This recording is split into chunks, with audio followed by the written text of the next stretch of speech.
4-5 लोग बोल रहे हैं यस। मुझे बताया गया कि दरभंगा में लीडर्स रहते हैं, क्या ठीक बताया गया? तो लीडर्स की आवाज कैसी होती है? यस।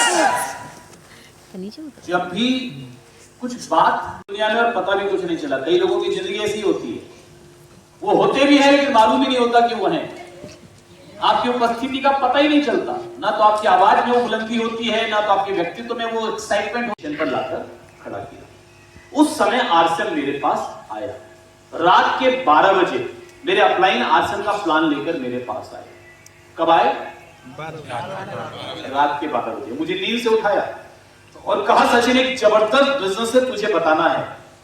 मैंने घड़ी देखी, मैंने कहा कि सर आपको नहीं लगता कि समय थोड़ा ज्यादा हो गया? तो अगर आप चाहे तो हम कल बैठ जाते हैं। तो मेरे अपलाइन ने कहा कि नहीं, मैं इतना एक्साइटेड हूं कि रुक ही नहीं सकता, इसीलिए तो अभी आया हूं। तो मैंने कहा अब क्या चाहते हैं? बोले तो बुरा ना माने तो मैं प्लान दिखाना चाहता हूं। मैंने मनी मन सोचा कि रात के 12 बजे नींद से इन्होंने उठाया है, बुरा मानकर अब मैं कर भी क्या लूंगा, ये कौन सा मानने वाले हैं। तो मैंने कहा ठीक है सब दिखा दीजिए प्लान। तो जो प्लान उन्होंने मुझे दिखाया मैं आपको दिखाना चाहता हूं और आप मुझे देखकर बताइएगा मेरी जगह आप होते तो ज्वाइन करते या नहीं करते। इजाजत है? 7-5 लोगों की आवाज आ रही है। इजाजत है? उन्होंने मुझे प्लान दिखाया, ध्यान से देखिएगा। उन्होंने कहा सचिन देख ये तू है। मैंने कहा मतलब? उन्होंने कहा ये सिस्टम है, गोले गोले बना के प्लान दिखाते हैं, मान ले ये तू है। अच्छा मैंने कहा मान लिया। फिर बोले तूने 1480 के कपड़े खरीदे। मैंने कहा सर अब तक तो नहीं खरीदे। बोले मान लो। मैंने मान लिया। फिर बोले तूने 2 लोगों को बेचे। मैंने कहा फिर?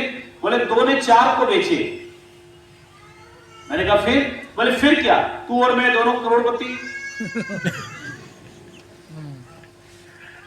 ये प्लान है।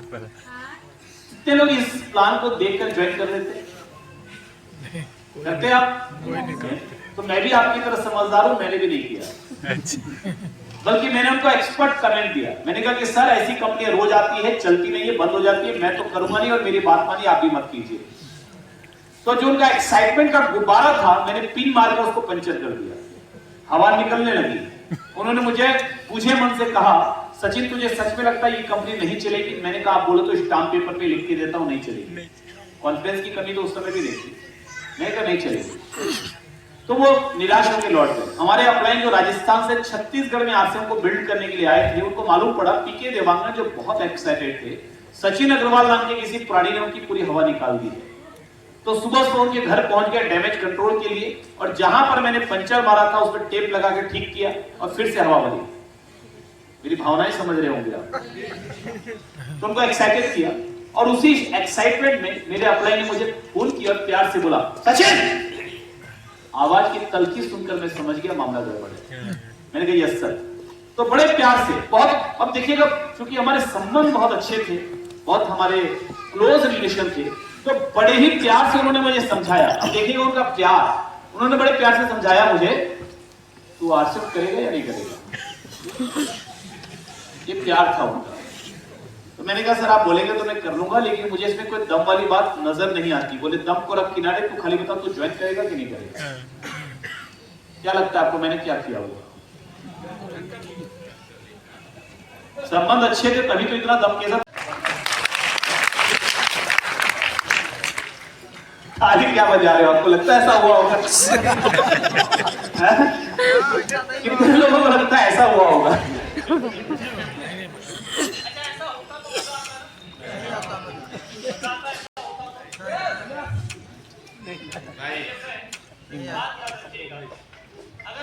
लगता होगा किसी भी सेमिनार में आपको ये समझ में आ जाए कि कोई लीडर वो लीडर आ रहा है जिसको किस्मत से कामयाबी मिली है, आप सुनने आएंगे। आप आपने सारे पुण्य और पाप एक साथ किए हैं, एक दूसरे के राजदार। मैं उसके पास गया, प्लान दिखाया, मुझे लगा ये तो जरूर आएगा। पूरा प्लान देखने के बाद बोलता सचिन भाई एक बात बोलूं, बुरा मत मानना। अब सामने से कोई व्यक्ति बोले ना बुरा मत मानना, आप समझ जाना कुछ ऐसा ही बोलने वाला है जो बुरा ही लगने वाला है। आप हेलमेट पहन के तैयार हो जाना। तो मैंने कहा बोल भाई। तो बोलता आरसीएम की बात करनी हो तो दोबारा मेरे घर पे मत आना। क्या बोल रहा है? आरसीएम की बात करनी है तो दोबारा घर पे मत आना। मैं जानता हूं मेरे दिल पर क्या गुजरी थी, लेकिन मैंने कहा कोई बात नहीं भाई, तेरे घर पर आऊंगा, दोस्ती निभाऊंगा, आज के बाद तुझे आरसीएम का प्लान नहीं दिखाऊंगा। और मैंने अपना वादा निभाया, मैंने उसको आज तक आरसीएम का प्लान दोबारा नहीं दिखाया। लेकिन ये मैंने किसी और के साथ नहीं किया। बाकी किसी ने मना किया तो भी मैंने फॉलो किया, खाली उसके साथ ऐसा किया क्योंकि वो मेरा सबसे लंगोटिया यार था, करीबी दोस्त था। उसका कोई अधिकार नहीं था कि वो मुझे डिमोटिवेट करे। मैंने दोस्ती निभाई, जब जब आरसीएम से पैसा आया मिठाई उसी को ले जाके खिलाई। मुझे जब स्विट्जरलैंड का टूर मिला न्यूट्रीचार्ज की तरफ से, आरसीएम की तरफ से, मैं जब फ्लाइट में बैठा, अच्छा आप में से कितने लोग फ्लाइट में बैठ चुके हैं? बस। अच्छा आप में से कितने लोग फ्लाइट में बैठना चाहते हैं? अच्छा एक सवाल पूछता हूं, ईमानदारी से जवाब देना। आप में से कितने लोग अपने पूरे परिवार को हवाई जहाज में बिठाकर सुंदर सुंदर जगहों पे घुमाने ले जाना चाहते हैं? परमात्मा बोलते हैं तथास्तु। जिन्होंने भी हाथ खड़े किया वो जरूर जाएंगे, और जिन्होंने खड़े नहीं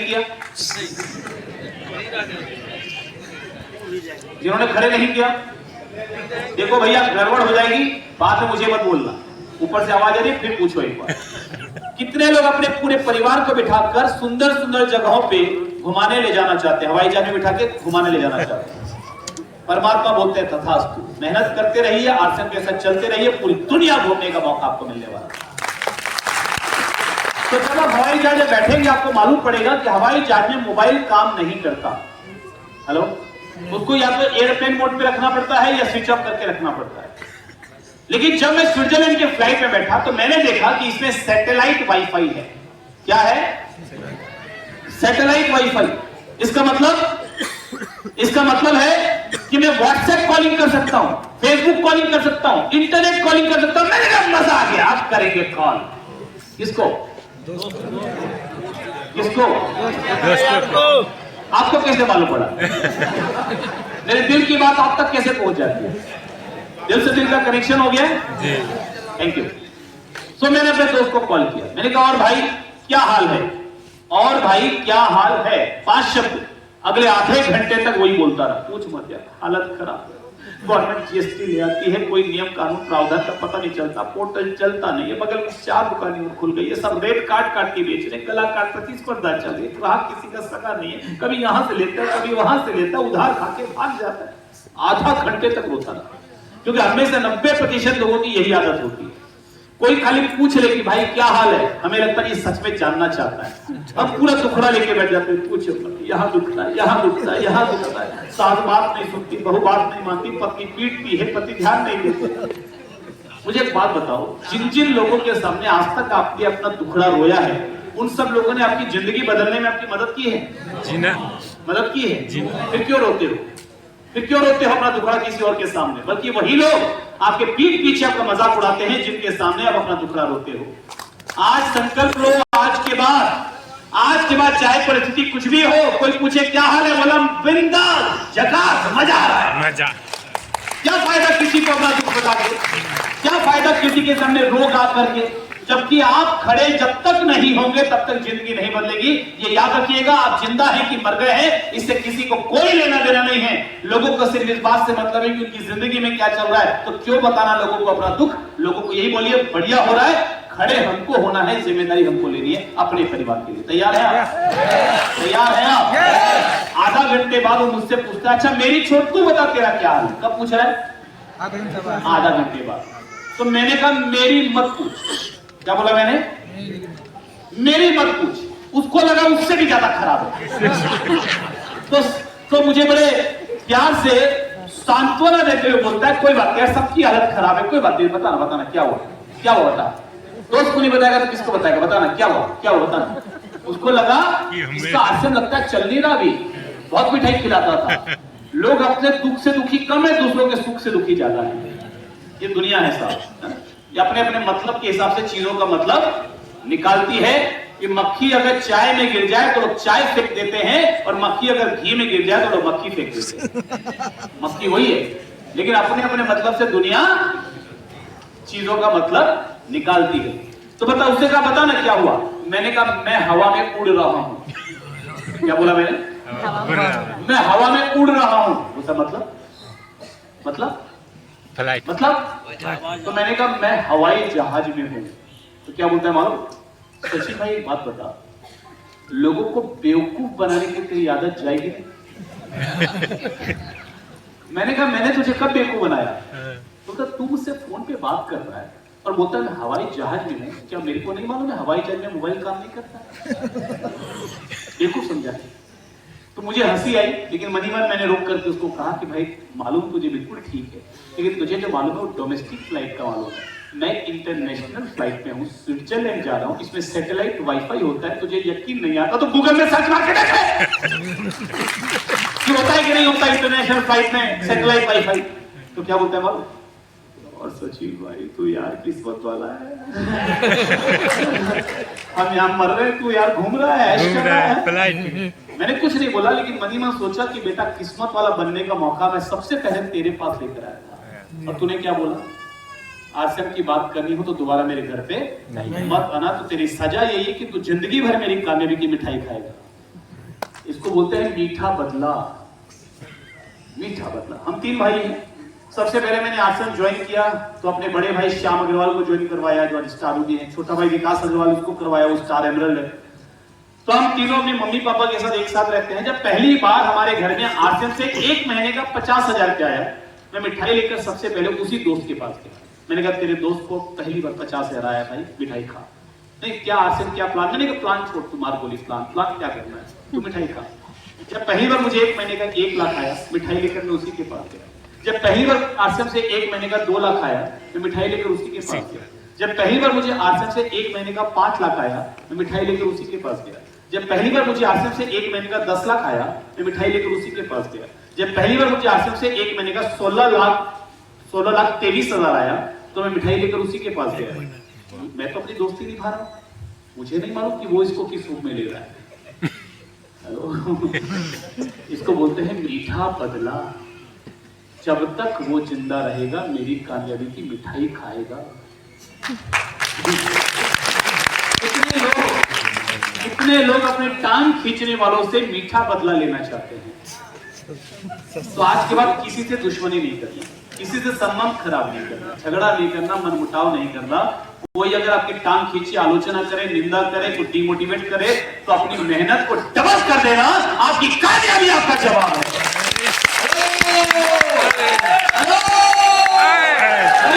क्या अपने बगल वाले का हाथ पकड़िए, अगल बगल वाले का हाथ उठाइए,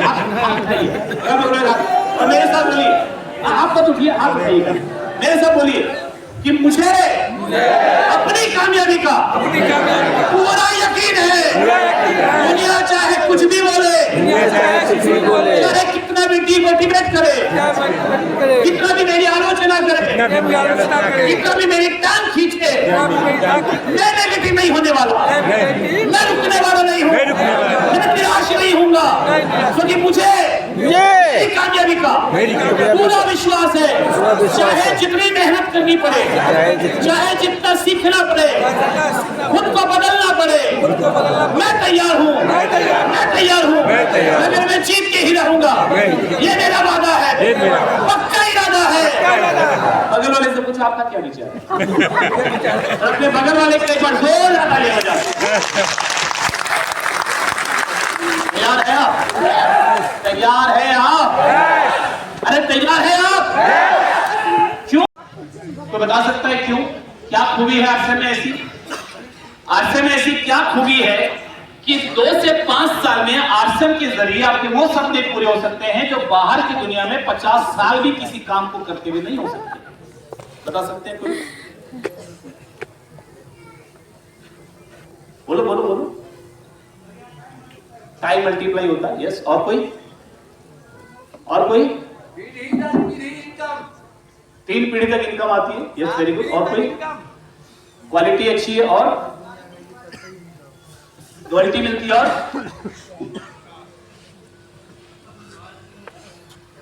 बाकी लोग जो जवाब दे रहे हैं वो तो पूरी तरह ध्यान से सारी बातें सुन रहे हैं, जो जवाब नहीं दे रहे वो जब तक सब प्रोडक्ट